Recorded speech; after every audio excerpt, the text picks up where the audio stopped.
Hey you guys, happy Sunday.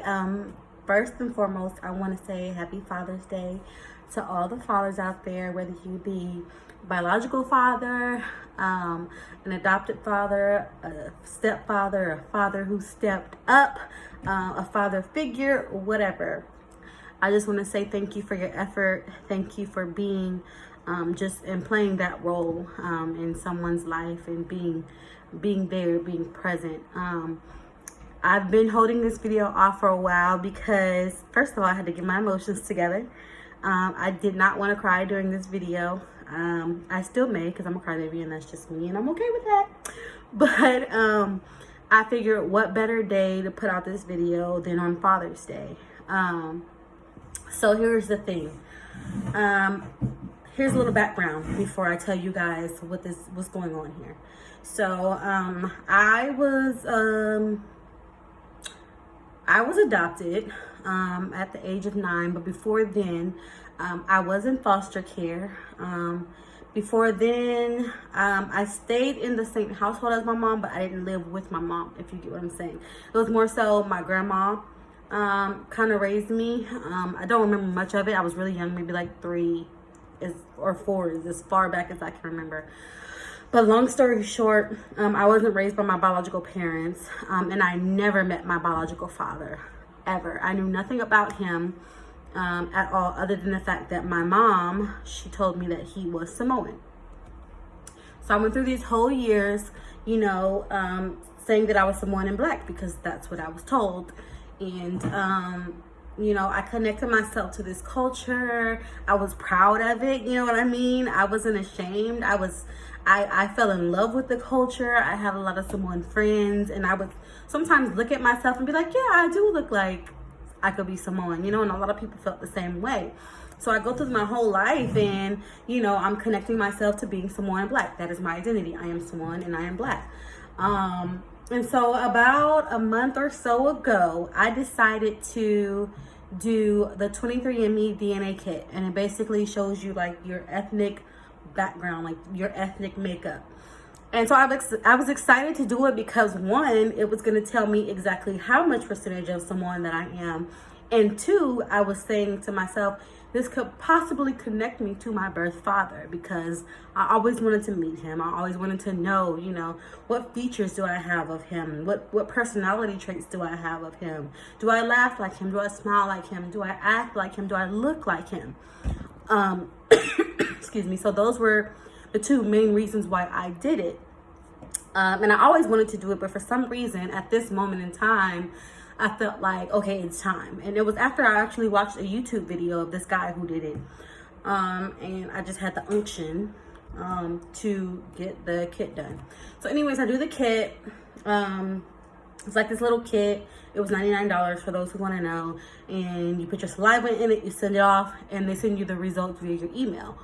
So I got the results, and it was early in the morning. So I woke up and I was super excited because like, oh, I got the results. All these things are going through my head. Like, oh my goodness, what if they connect me with, brothers and sisters on my dad's side? Like, what if I get to meet my dad? I was super excited until I saw the results. I saw the results, and I'm searching and I'm scrolling and I'm looking, and I see nothing that has to do with being Samoan at all. And so at this point, I'm confused and shocked, to be honest. And if I can be completely honest, I was a little disappointed. You know what I mean? I was a little angry. I was a little frustrated. Because at this very moment, my identity in that aspect was completely stripped away from me.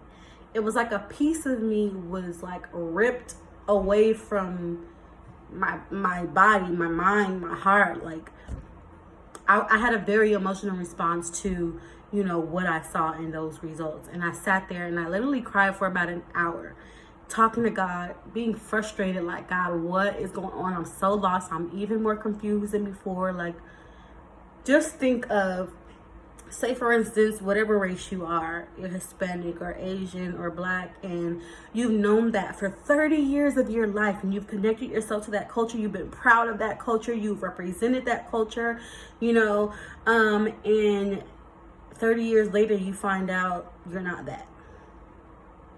that's not who you are. So now it's like, I'm confused. Who am I? You know what I mean? Like, it's a part of me that I don't know, that I'm not familiar with now. And so I cried for about a good hour, and then I was like, I called my sis Adrian, who I had already told that I was doing the kit because she had done one before as well. And I was just like, I'm even more confused than I was before. And I just started crying so hard because, and I did not expect that those emotions to come up, but those were my genuine feelings. Like, it was everything, every emotion just rose to the top in that moment. And I just was in disbelief. Like I said, I was angry because, I don't want to say I was angry at my mom, but I was a little frustrated with her because I felt like if you weren't sure, you should have said that you weren't sure. Because I grew up being sure that I was Samoan and Black. I told everybody in my school, like, you know what I mean? Like, there was so much that went along with that. And you know what I mean? And so I was really frustrated. I was really upset. I was really sad. And for me, this moment was supposed to be healing for me.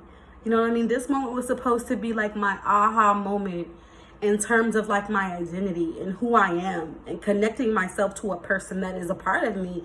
And I feel like I started all over from scratch. And to have that feeling of like, okay, I'm back at square one.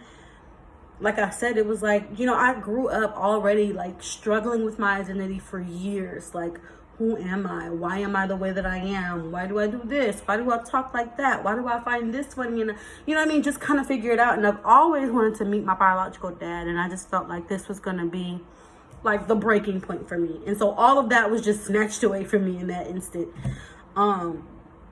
So yeah, turns out that I am not Samoan. Of course I'm Black. Turns out that I am 21% Native American. And then the other small percentage was like Spanish and Portuguese and white.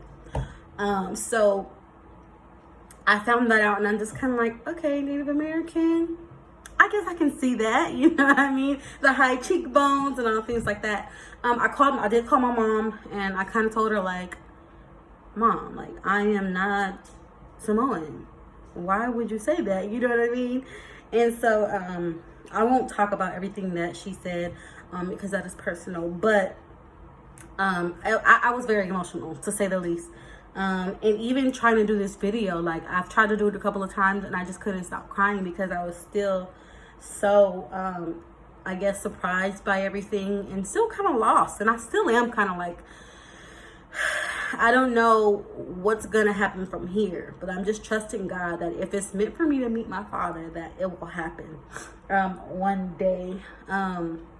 So I did get connected with a lot of people actually that I'm related to, you know, fourth and fifth cousins, second and third cousins. But there was one lady on there, and I won't share her name, I won't share her information, but she was connected to me as my first cousin. So the way they connected us was that one of my parents and one of her parents were siblings.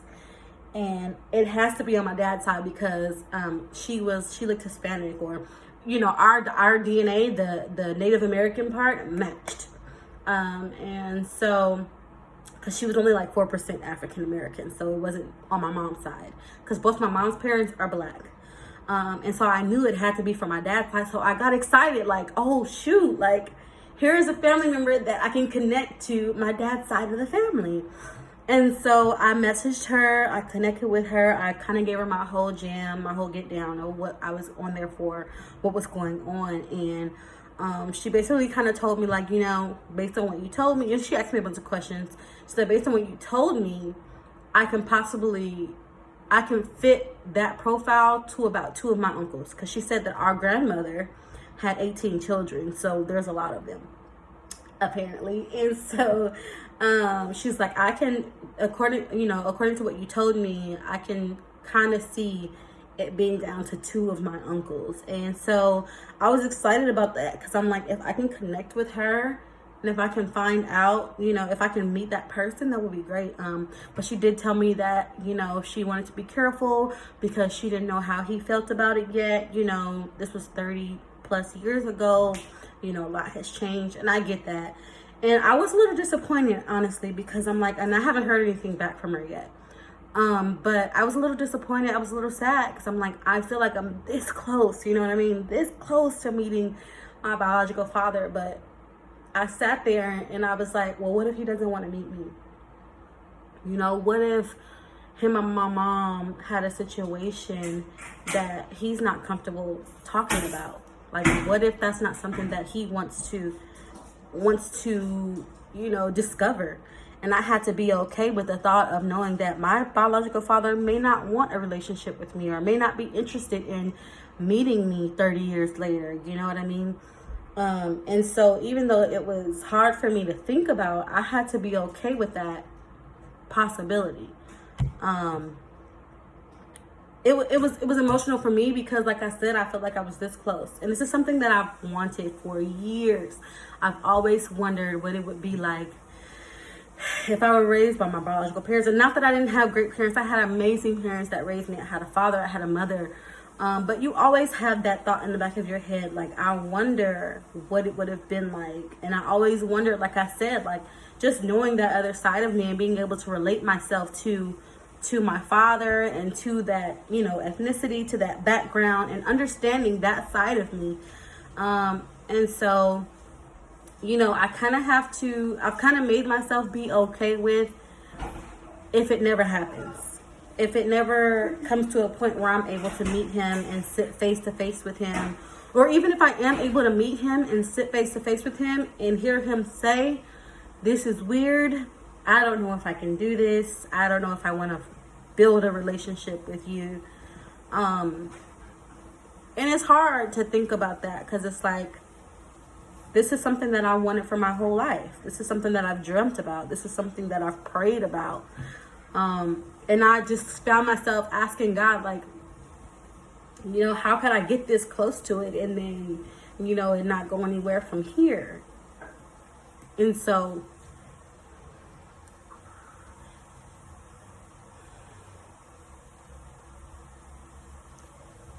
it was emotional for me.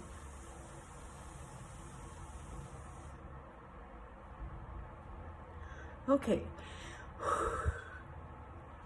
It was emotional for me because every girl wants to have her father in her life, you know what I mean? And so, like I said, I had a father figure, but you know what I mean? Like, to have that, somebody that you can, like, relate to, or you can feel like that person is a part of you, like, so that was the whole thing. And so, okay, let me get myself together. I was asking God, like, why would I get this far and this close? And now I'm just kind of like I just have a big question mark on everything, you know what I mean? I'm just kind of like stuck in the middle of this unknown phase of, is it ever gonna really happen?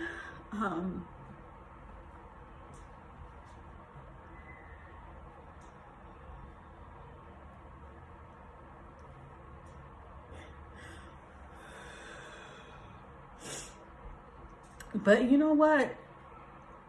I'm grateful because God has placed a father figure in my life that has been in my life for a very long time. He's placed men in my life who have been great father figures, who have played great roles in my life. I have so many positive male figures in my life who have, you know, poured into me, who have encouraged me, who have, you know, spoken life into me. And most importantly, I have a father in Jesus, you know what I mean, where I get my ultimate identity from. But I can't sit here and lie and say that it doesn't hurt to not have that it doesn't hurt to be so disconnected from such a huge part of myself. And I believe that everything happens for a reason, you know, even if I never get to connect with my birth father. This whole process, I believe God is using as a form of healing for me, as a form of making me whole, for whatever whatever season he's about to walk me into. And I just felt the need to share this story because, I know there's other girls, there's other women out there who have the same experience or a similar experience. So, okay. So, that's my story. It's a rough ride. It's been a very emotional roller coaster for me in this whole process, but I'm grateful, like I said, to God for, even though I don't know my biological father, I have a father that I celebrated today, that I'm celebrating today. I have, spiritual fathers that I celebrate today that have been amazing role models to me. And so I have that. I have the support. I have the love. I have the wisdom that I can lean on from many men that God has placed in my life. I have the protection, I have men I can call on that are like father figures to me that will ride or die for me. You know what I mean? So I'm grateful to God for that. But it is emotional, and I can't lie and say that it doesn't hurt. It does hurt, you know what I mean? It does make me sad. But it's not gonna kill me. You know what I mean? If I never get to meet my father, I've done okay. 30 years, almost 31 years of my life, up until this point. And so I'm just grateful for the experience. I'm grateful for the ride, and I'm grateful for what God is doing inside of me through this experience.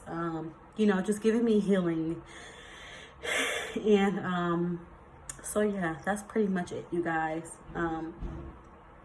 I am not Samoan and Black. I am Native American and Black, and I have a father. I have father figures. And most importantly, I have a Heavenly Father that loves me, that has always loved me, that desires a relationship with me, and wouldn't change that for anything in the world. So that is my story. I don't know who else it could possibly help.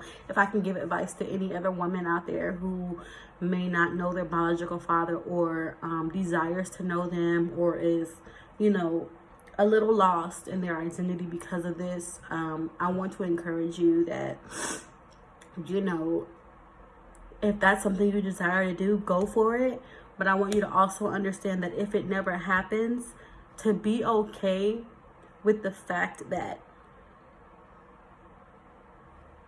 not be okay with, but I want you to understand that it has nothing to do with you.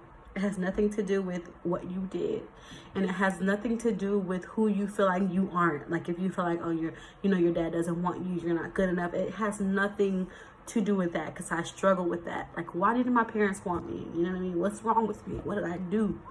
But it's not you. Okay, God has a purpose and a plan for our lives before we were even born. And I would encourage you to sit in prayer and just talk to God, and write things out, journal your experience, journal your feelings, and pray that God heals you in those areas. And I've prayed that my whole life, and I honestly feel like no matter how this situation ends, that this is healing for me. And sometimes healing hurts. Sometimes, in the process of healing, you're going to cry, you're going to scream, you're going to get angry, you're going to be frustrated, you're going to feel lost. But, man, that's why we have a Father in God. That's why we have a Father in Him, to lean on Him in those times and say, I need you to be that for me. I need you to be that fatherly love for me. I need you to be that fatherly protection. I need you to speak, things into me that a father would. You know what I mean? I need to find my beauty in you. I need to find my purpose in you. I need to find my identity in you. And just like He's taking me through a process of healing, I believe that He'll do the same thing for you. So thank you guys for listening. I know I rambled a little bit.